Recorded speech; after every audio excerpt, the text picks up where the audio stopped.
and welcome. I'm Peggy. Thank you for letting us be a part of your day. And I have somebody special here, and I've got a lot to learn. And she's going to share some things with us that I think would enrich all of us. And Nicole Henderson is here, and we're going to talk about business, starting your business, keeping it growing. What are some of the things you need to do? And before we do that, I just want to take one quick minute, because we're heading into the time of year we're thinking about. If you're thinking of having a pet, well, here's one. Be sure that you understand that when the newness wears off, that pet still has to be cared for. And so we need to remember, especially this time of year, to plan ahead. And if you want that little puppy or whatever for your family, make sure that you've thought the future so that you have the ability to have a place for it and that it's welcome. That's all. I'm an animal lover, and I just want to be sure. And now, I want to introduce Nicole Henderson. Thank you for coming. Thank you so much for having me. Now, you come to us from, where are you located? Gwinnett County, Duluth, Georgia. All right.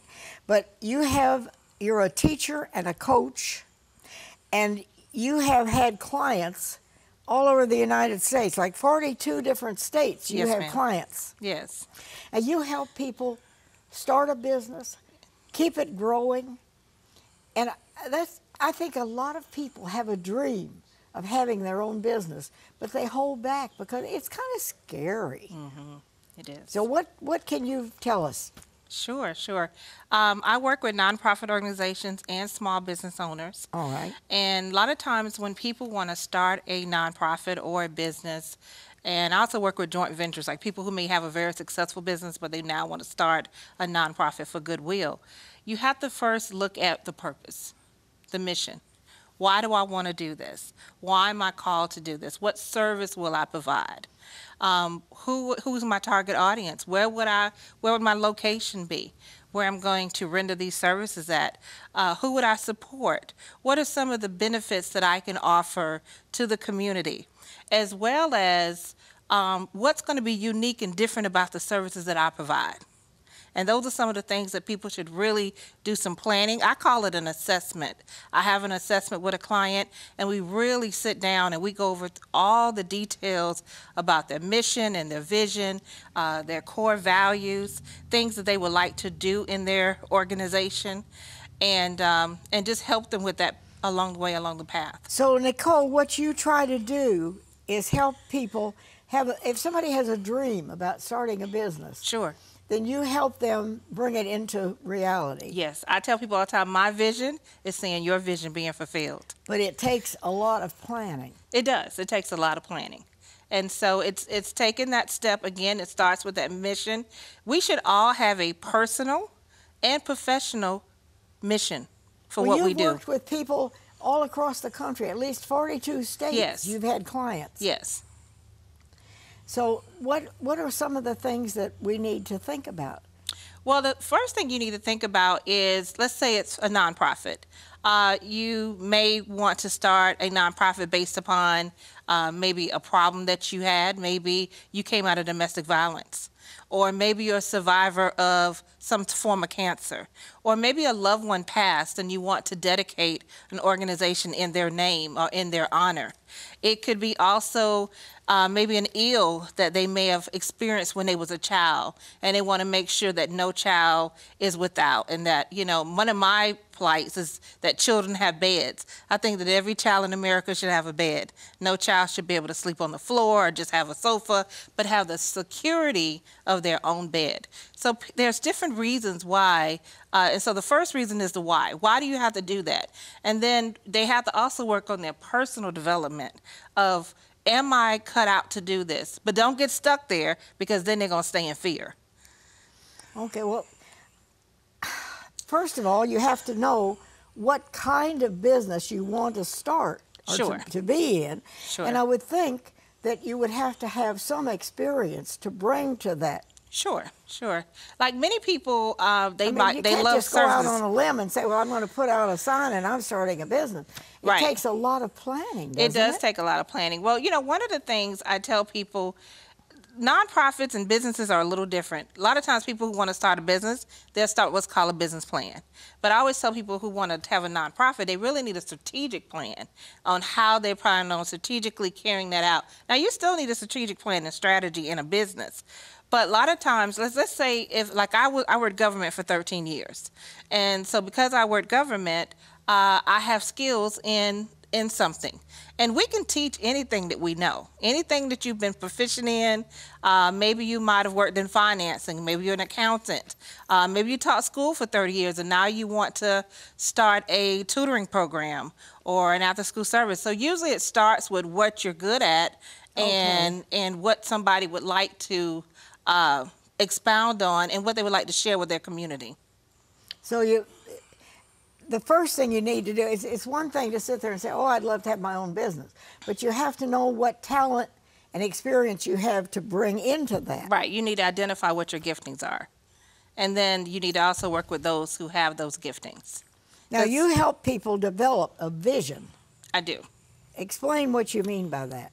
Well, when you a vision, a mission is how you plan on carrying something out, like who you want to serve, how you planning on doing it, and those types of things. A vision is if the world was a perfect place, what you would like to accomplish through that mission.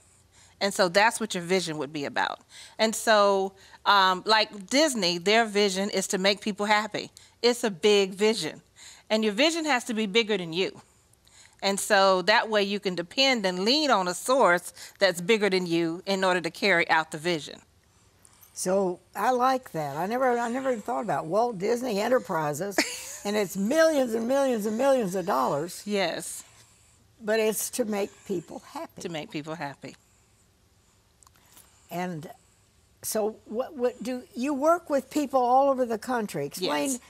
What do you do specifically? I mean, do you go where people have already started a business and they're in trouble, and you try to help them get out of it, or do you work with somebody who's brand new? Well, my focus is in nonprofit corporations. Okay. That's my focus. So what happens is a nonprofit is an entity that it's a corporation just like a business, but it's not for profit. So a business is for profit. Yes. And so someone start a not-for-profit organization, which could be a child care center, it could be a university, even our hospitals. There are some nonprofit entities out there. And so each one of those have products and services that they offer. A school sells tuition. A church has a congregation. Universities and hospitals, they have beds. And so, so there are products and services. After-school programs have children that they serve during the school year as well as after school and provide tutoring. It could be the STEAM program or some of those types of things. And so really just helping them understand you cannot save the world. So you have to isolate what your niche is.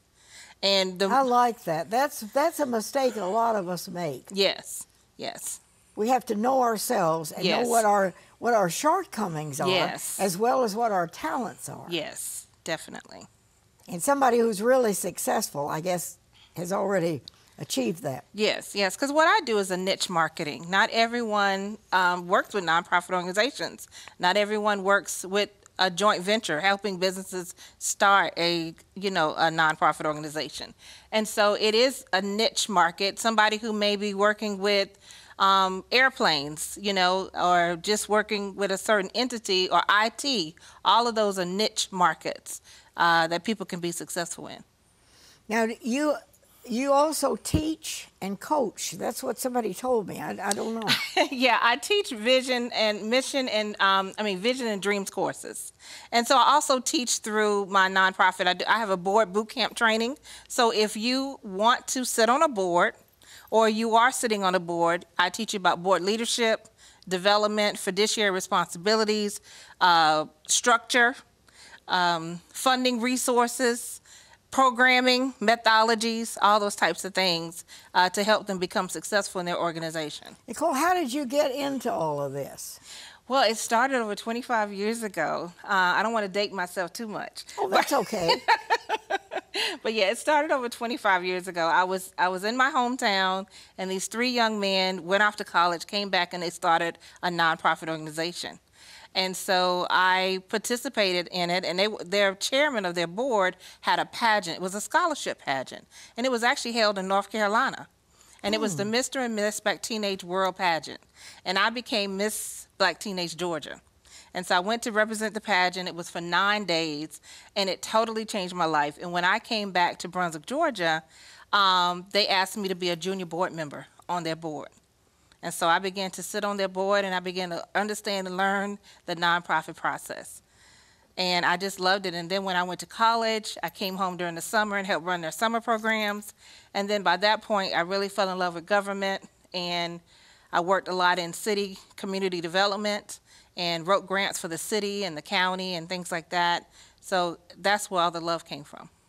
Well, now, I had just a little bit of background about you and about business and dreams, and then the power of prayer. Yes. And you incorporate prayer right along with all the other things, right? I sure do. Yes. My Savior is my CEO every day. He's my strategic partner. And so when I wake up in the morning, I don't talk to anyone first before I talk to him. Oh, I love that. That is just beautiful. So he's your CEO. He's my CEO. I've never heard that before, but I think that's terrific. Yes, yes. And so when I meet with a client, God is in that conversation. And so I am hearing from God how to best serve them in their mission and in their organization.